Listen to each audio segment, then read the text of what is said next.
your consultation process, like what you do Yep. during the screenings? I think that would Yep. be really helpful. Yep. So I personally don't, but I've done them for 23 years. But so number one, they come in, we see people at the time that they're scheduled. It's not like a primary care office. They're not waiting 30 minutes in a waiting room. So they're being seen like right at the time. That's step number one that they love about our profession, is they don't have to sit in a waiting room with a whole bunch of people with masks on for an hour before they get seen. And then they're seen for 10 minutes. So I think inherently, just by what we do, I don't think I have a magic bullet with these free screens. Honestly, I give a lot of credit to just our knowledge base of being a physical therapist and our ability to zero in and differentially diagnose in a relatively short period of time. I mean, basically you have, and I don't know how long you're going to do it. We do it for 30 minutes. Okay. And obviously that works well when you're scaling up, but when you're a full-fledged crazy practice, you can't be giving up revenue producing visits for free stuff. So then maybe you got to cut it down to 15 minutes. We're still able to fit in the half hours. But anyway, I mean, you have a half hour to really connect with that person. And that's our approach. We don't do hard sales. We don't have a piece of paper waiting for them to sign. We just give good, compassionate conversation, care about the patient, be genuine, educate along the way, and possibly even, I mean, the best case scenario, obviously, if somebody's got sciatica and you can take it away right there in the screen, that's bingo right there. I mean, you pretty much tangibly show them that you know where it's coming from because you just shut the pain off. So are you legally allowed to like touch them during the free screening? Oh, absolutely. Yeah, absolutely. It's a screen.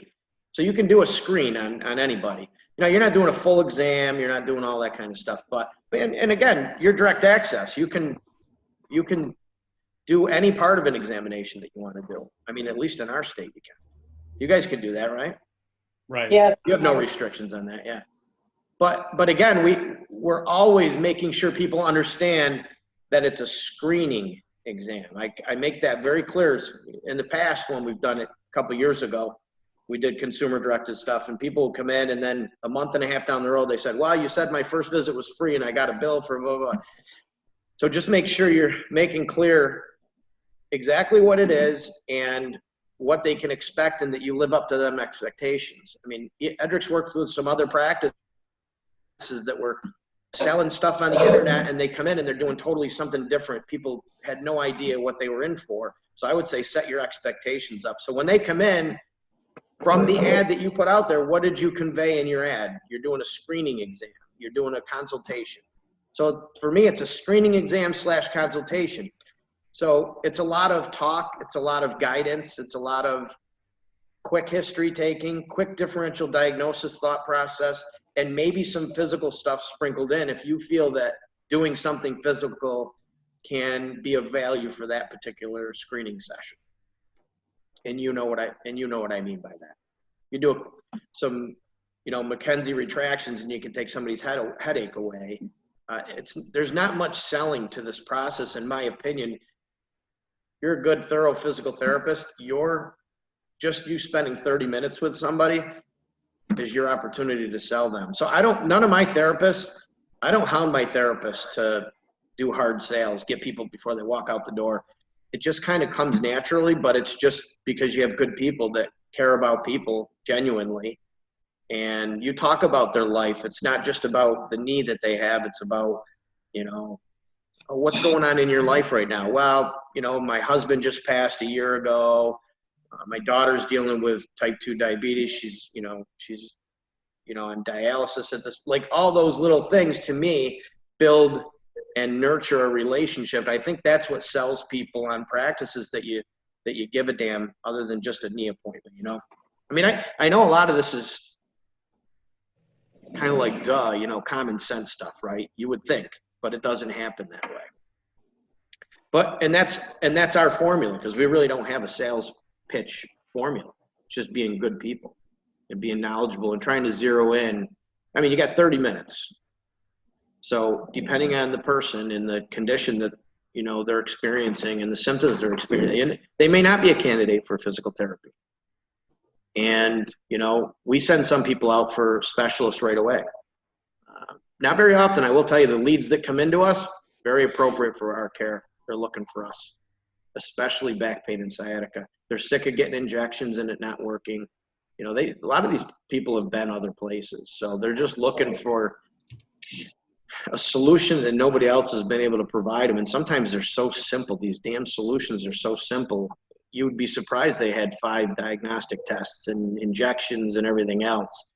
And they come in and it's a simple mechanical thing that we're experts at. So with that said, why don't we open up a little bit of discussion and questions, kind of thoughts? What are you guys trying to do other than what I was just explaining? What are you guys thinking? What is your perception on these screens? Joe, I have a question for you. So when you say screen, it's not a paid thing, right? So they're coming in for free on the screen the first visit, correct? Correct. And then you, in that 30-minute time segment, are trying to convert them to schedule an actual real initial evaluation as a patient, correct? That would be the end range goal, absolutely. If they're appropriate for it, yeah. That process, Edric has shown us some things that they have used with other clinics, such as like a PowerPoint that breaks down, parts of their pain or their presentation. Are you using any type of specific handout or materials that are helpful in converting patients to actual, a screen to an actual patient, or mainly just sitting, listening, having basically the history, and then connecting with them, talking about what you would do for them, and then just scheduling them? Is that how it's going? Yeah, we don't use visual aids because we don't.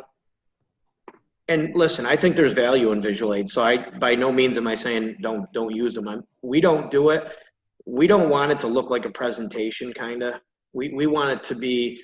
We want conversations to flow naturally, and just let the whole thing take you where it takes you per individual. It's so personalized that way versus a staged presentation for a particular condition. Just my opinion, certainly.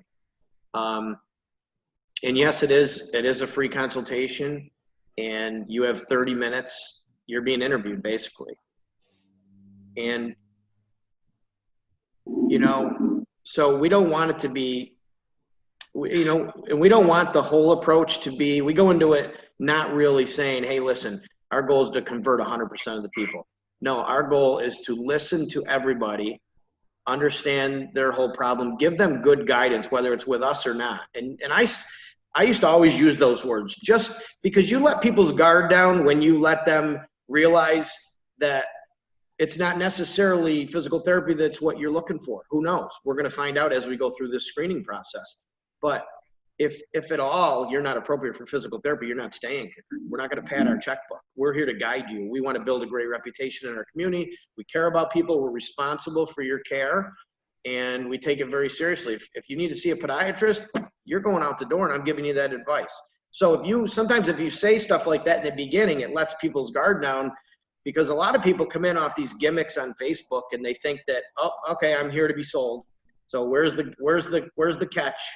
I even have people, so the whole presentation thing with handouts, I don't think there's anything wrong with, like, talking about sciatica, just teaching somebody, hey, listen, your sciatic nerve is being compressed somewhere along the track. The skills of a physical therapist can figure that out.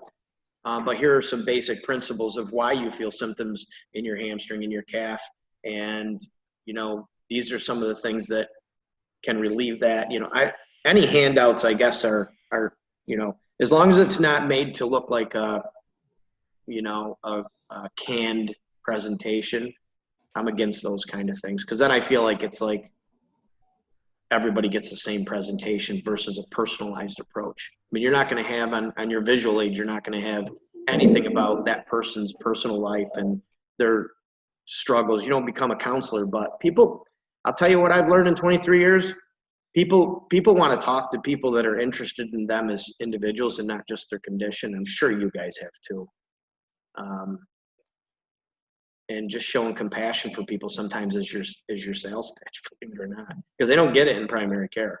They get 5, 6, 7 minutes with sometimes questions the physician doesn't even look up from the clipboard. They're just going through the process versus really nurturing a relationship. So I think that's my resounding point, is just really start right from the beginning and build that relationship.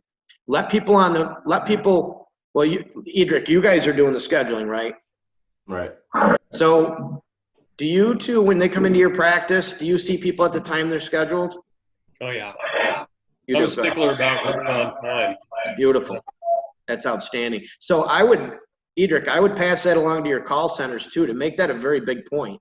Listen, we don't know what you're used to in the medical field, but you're not waiting for your appointment when you walk into this place. You're not sitting in a waiting room for 45 minutes. Because people don't know that people kind of expect that. So it's a beautiful value when you don't do that for people. You see them right when they're seeing them. Perfect. You could even have them like emphasize, say, listen, the therapist at this location that you're signing up for believe that your time is just as valuable as their time, and they respect your time. That's why you're going to be seen right when you're scheduled, or something that's similar. Right. That makes sense. Okay. Gotcha.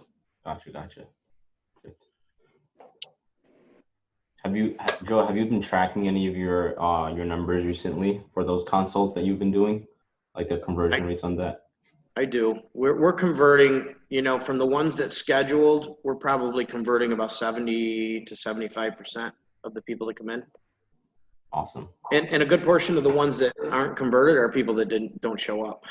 So the majority of the people that actually do show up convert, or they say they're going to go get their script from their physician, and then we follow up with them down the road. So retrospectively, we can go back and get exact numbers. But overall, like I said, we all have an appetite for data collection. Some people are really stringent and want every little nook and cranny. For me, I know this system works, so I get a little bit lax on it. Like, I know I'm gonna make $80,000 to $90,000 for a $4,000 investment. Very difficult for me to really spend a lot of my time, because I'm very busy, on a ton of data collection, because I already know it's really, really, really profitable, and I have never gotten it anywhere else. So that's just my approach. I guess if I had a boss, they wouldn't like my approach so much, but I guess that's the luxury. So but your system, I will say this, your CRM system allows for the maximum detailed micromanagement of your leads. So that's really cool for somebody that is driven that way, or for somebody that isn't really sure if it's something they want to do or it's working out. Right. But it's so over the top with me, I don't mess with it. Okay. Perfect. And as long as you come into this realizing that it's all a percentages game. It's just like soccer. You shoot 20 times, your chance of scoring 1 or 2 goals is a lot more if you're shooting 3 times or 4 times. But the leads that are coming in are unbelievable, the number. I just got 3 more leads as we're talking here.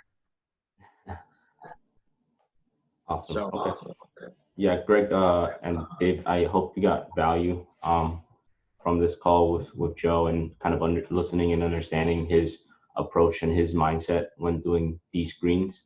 And now we have some sort of benchmark to look at and see what's going on. If we're not hitting those numbers, or anywhere close to that, then we can reevaluate and look at the process and get closer. Quickly too, I recommend to people, don't go a month and say, let's evaluate after a month how it goes.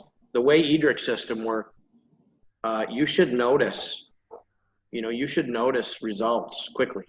I notice results very fast, within the first week. And if you don't feel that the leads are coming in fast enough, there's a couple things. Either the ads aren't optimally working in your area, you're not targeting the right people, or you're not putting enough ad spend on it. Yeah. So there's two different methods. Yeah. You can pretty much scale. You can pretty much scale as much as you want by adding dollars. Once you're comfortable and you feel and that this isn't a scam and that it really works, like I'm ready to pour money into this, because if you can just scale what you're already doing, make it more successful, it's crazy. The opportunity that this has created for us is just at the right time too. I'm telling you, coming back from COVID, this probably saved me a good 4 months of recovery time. Crazy. So I'm forever grateful for Edric. Yeah, no, thank you. I'm Great grateful stuff. too. Yeah. Yeah.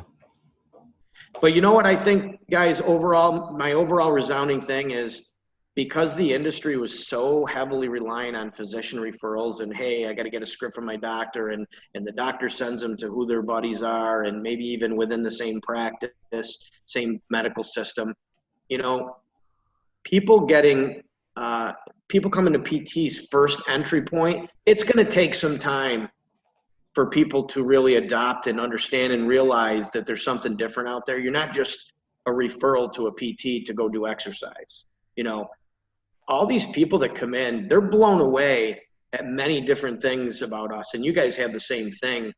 You know, they're just blown away with the amount of time that we spend with them and the depth of our knowledge as physical therapists. It just blows them away. They say, I have never been told all of this by anybody in the medical field, and I've been looking for answers for 7 years.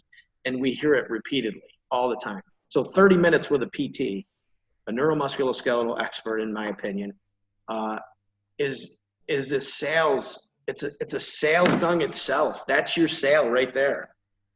So just get them in the door. Edric, that's your job. Send their leads. Send them the leads. PTs know what to do. Okay. It's going to be great. Just do it naturally. Don't try too hard. Don't stage too much. Just talk to people. That's my advice. Awesome. Perfect. Yeah, and just Joe, I think one last thing is you guys are probably hitting about 800 visits a week right now. We're at about probably going to hit 750 this week. 750 this week. Okay. And we were at this is a 5 out of the 6 centers. We haven't reopened our 6th location yet. Just because we're really doing so well at the 5, we're just getting stable before we do anything else. But yeah, when we started with Edric, we were at 293 visits a week, and now we're going to be approaching 800 visits a week here. Very happy, pleased, you know, and so see, it's a little different because I've never really talked to anybody that's actually getting the leads scheduled for them, because I get all the leads myself and I schedule all the leads. So this is a different situation. Yeah. Both should be great. Actually, a lot less work on your part if you're already getting them scheduled. Yep. So yeah, kind of like Joe said, you know, almost all of the work is going to be done for you. All you have to do is do a really good job in those when the patient comes in. Yeah, just do a good consultation, and you know, go from there and build that. And you guys are doing a good job of pre-qualifying people too. Oh yeah. Most other companies, they use like bots to text people and get them to come in. We have live patient liaisons that go through a whole list of questions and make sure, you know, before they even step in, they know what type of care that, you know, you guys are going to provide, asking those questions and finding out, you know, issues and understanding what their goals are and why they want to come to physical therapy. Asking them things like, you know, do you want to avoid surgery and get off pain medication? So yeah, we do a great job on that. And I have someone monitoring all of the calls as well. So that guy listens to all of the calls, yeah, and gives our clients feedback. Yeah, that's a great development, Edric. I applaud you for that. That's going to be great for PTs, especially as they get busy. They don't have time for the lead nurturing and stuff. That's great that they're popping up on the schedule. That's a good thing for PTs. Yep. Exactly. But guys, I wish you the very best in your comeback and your practice and consumer-directed, you know, initiatives. This, I will tell you, you're on a good track with this company. So you'll see. Proof's in the pudding. Let it, you know, we can talk all day, but you'll see when the leads start coming in. Perfect. Any other questions, Margot or Dave, Greg, for Joe? I don't have any other. Greg, Dave, do you guys have questions? No, I'm relieved that these consultations are just what we normally do. When you sit someone down for a regular evaluation, you hear them out, you decide whether, you can help them or not. You explain why you can help them or why maybe you don't think you can. And, it's very upfront and sincere. And I think that's what sells. So some enthusiasm and sincerity to the patient, just sells on itself, like you were saying, Joe. And also, I think physical therapy as a profession, we suffer an identity crisis. People don't know what we do. That's what I was looking for. I was looking for that phrase. Yeah, they think we're just either exercise or we're just massage, or, they don't realize the scope of treatment that we offer and the knowledge base that we offer, because we have a unique body of knowledge. And we have the solutions. Yeah, and we have the solutions. Right. Real, natural solutions. Right. And so if we sincerely believe in that, which we do, you don't have to sell it. It sells itself, just like you were saying. Bingo.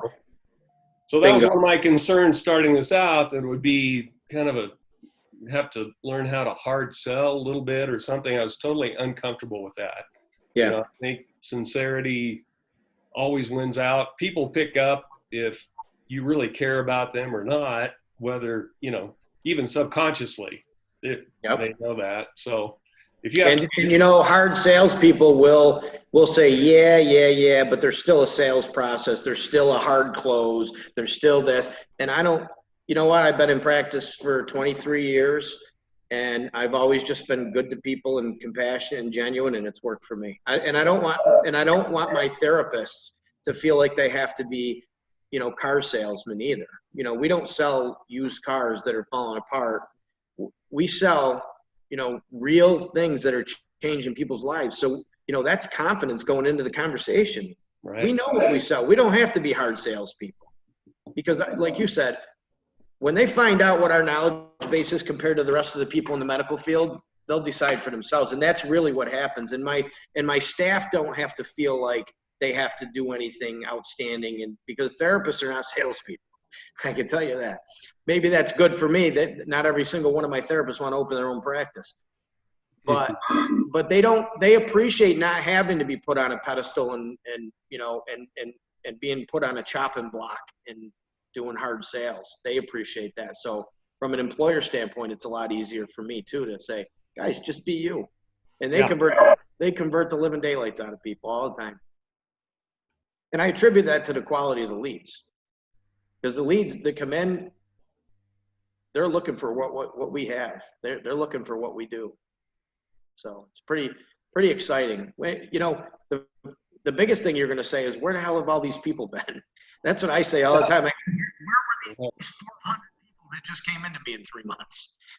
Where were they? So they're out there. We just have to go get them instead of waiting for them to come into us. That's the new wave of physical therapy. We got to go get our patients, because nobody else is going to hand them to us on a silver platter, and it's going to get worse. So get into this stuff now, Awesome. Thank you so much, Joe. I really appreciate you taking the time. I love talking with my colleagues, and I wish you guys the best with your practices, and good luck, Patrick, getting them some good leads pumped in, and let's move forward, move this profession forward. Awesome. Yeah, thanks for your time. Really appreciate it. Hey, it was great talking with you guys. That was helpful. And I can't see hand and ortho. You sound nice, but I can't see you. But it's Margot. Where are you, Margot? Nice to meet you, Margot. Hey, sorry. That's okay. We're playing tennis, so it just Beautiful. is what it is. Well, listen, anytime you guys want to reach out and network and connect and kind of, just say hello and bounce ideas or whatnot, feel free. I'd love to talk with you anytime. Oh, that's Thank great. you. Thank you very much. You bet. And I wish you the very best, all of you.